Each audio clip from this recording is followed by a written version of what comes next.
الفيديو ده ممكن يتسبب في رفض من الكليه، لان المره ده هنتكلم عن انواع يعني مش اي حد يتكلم عنها.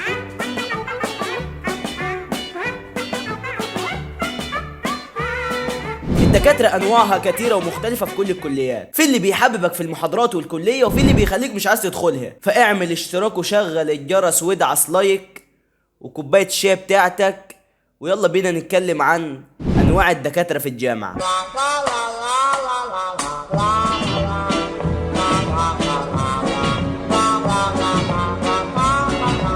النوع الاول الدكتور الصعب، او هو ده اللي بيكرهك في المحاضرات والكليه. تحسه بجد ان هو مش جاي يعلمك، هو جاي ينتقم منك، يديك محاضرات بالثلاث اربع ساعات، يطلب منك تكاليف بالسبعين صفحه. بجد ليه؟ تحس انه بيجتهد علشان يجيب لك امتحانات ما تتحلش، يعني يجيب امتحانات ما حدش يحلها الا الناس الدحيحه، يعني اللي ربنا يجعلنا منهم. ودايما بتلاقيه ما بيحبش غير الطلاب الدحيحه، انما انت لو على قد حالك او مش شاطر خالص ما يحبكش، مع انه المفروض الدحيح ده خلاص دحيح، مش عايز حاجه تاني من الدكتور. المفروض التركيز يكون مع اللي على قد حاله او اللي ما بيعرفش علشان يعرف. بقول ايه، تلاقيه برضه هاري بدنك كويزات، كل محاضره كويز كويز كويز كويز، ليه ما عرفش؟ فربنا يهدي، ربنا يهدي. النوع الثاني وهو الدكتور المحبوب، ده بقى عكس الاولاني خالص. تحسه جنتل في نفسه كده، بيحب الطلبه والطلبه بتحبه، دايما بتلاقي حسه فكاهي وبيهزر في المحاضرات. المحاضره بيديها لك في الانجاز الشديد، والاهم من كل ده ان امتحاناته زي العسل وتتحل، وده سبب كافي يخليك انك تعشق الدكتور ده، مش بس تحبه. هتلاقيه برضه بيراعي الطلبه في كل حاجه، الغياب، اعمال السنه، تلاقيه في الميد ترم زود لك من عنده. اقسم بالله يعني ده المثال الحقيقي للدكتور ده. هتلاقيه دايما كل الكليه بتحبه، كل الدفعه بتعشقه، وكمان بيكون مشهور بده. يعني هو مثلا دكتور فلان مشهور ان هو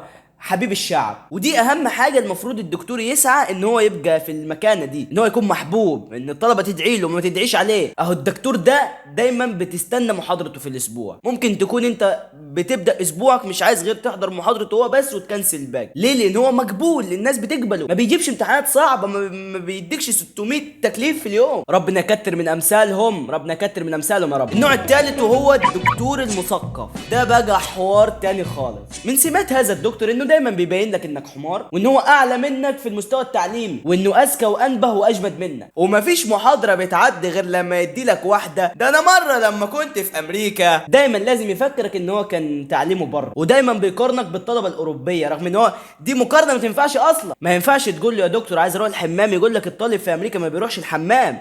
ما هي دي قدرات شخصيه، الطالب الامريكي بيعرف يزنق نفسه، انا ما بعرف. دايما بتلاقيه نص كلامه انجليزي، يعني لو قال جمله من غير ما يحشر اي كلمه انجليزيه يبقى هو كده مصدع. ده انا مره لما كنت في امريكا، ويقعد في الجروب يبعت لك صوره هناك والسيفيهات والحاجات اللي طلعها. يا رب كل اللي يعمل سبسكرايب يروح امريكا زي الدكاتره دول. النوع الرابع وهو الدكتور الكارف، ده بتلاقيه كارف للكليه والحياه عموما، تحس ان هو دكتور بس مش دكتور. نادرا لما تلاقي له محاضره مش ملغيه، مش فارق معاه حضورك من عدمه، اتاخرت او جيت له بدري مش فارق، اللي هو سايبك لدماغك حرفيا. تلاقيه برضو كل سنه بيكرر الامتحانات وكانه مكسل يحط امتحانات جديده، ودي حاجه حلوه والله، ربنا يديمها نعمه، ربنا يكتر من امثالهم. هتلاقيه برضو ما بيردش على الواتس يعني، ومش عامل جروب، حتى لو رنيت عليه هو في الاغلب ما بيردش عليه. انت لما تشوفه اصلا في الكليه تحس انه في حاجه غلط. هتلاقي شرحه بسيط جدا جدا جدا وبيكرره كل سنه، مش فارق معاه الكليه ولا الحياه. حاسس ان دي هتبقى شخصيتي لو بقيت دكتور. الدكتور الخامس والاخير هو الدكتور الكاريزما، ده بقى اللي طول الوقت لازم يبين لك ان هو قد ايه جامد موت موت موت. هتلاقي لبسه برضه بيميل اكتر لناحيه الشباب، ما بيلبسش لبس الدكاتره ده، يعني انت في عمرك ما هتشوفه ببدله او بلازر. دايما بتلاقيه بيفخمها في حق نفسه، وهو مش مثقف بس بيفخمها. لازم تلاقيه بيتاخر على المحاضرات، يعني يقول لك المحاضره الساعه 9 وهو يجي لك 9 ونص عادي. بتلاقي ميوله للعنصر النسائي اكتر، وقد ايه هو متخيل نفسه انه كراش كل الدفعه او كل الكليه عموما. ليه؟ الله اعلم ليه، معرفش. تلاقيه بيحاول يتكلم باسلوب مختلف علشان الغريزه الكاريزميه اللي عنده، وتلاقيه اكتر دكتور بيتصفى عليه من الدفعه او الكليه كلها. الشخصيه دي بجد ما تنفعش كدكتور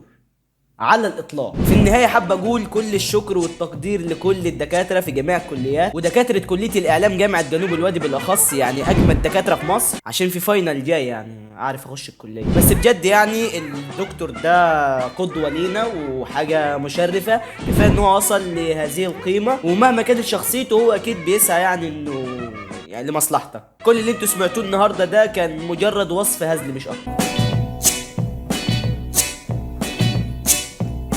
وصلنا لنهايه الفيديو، اتمنى يكون نال اعجابكم، ولو نال اعجابكم عايزكم تنالوا من زرار اللايك اللي تحت ده، طلعوا عين ومستني اشوف كومنتاتكم الجميله اللي بشوفها في كل فيديو انا بعمله. ده بنسبه كبيره هيكون اخر فيديو في السنه، يعني اشوفكم السنه الجايه. يعني هفضل سنه كامله ما نزلش فيديو.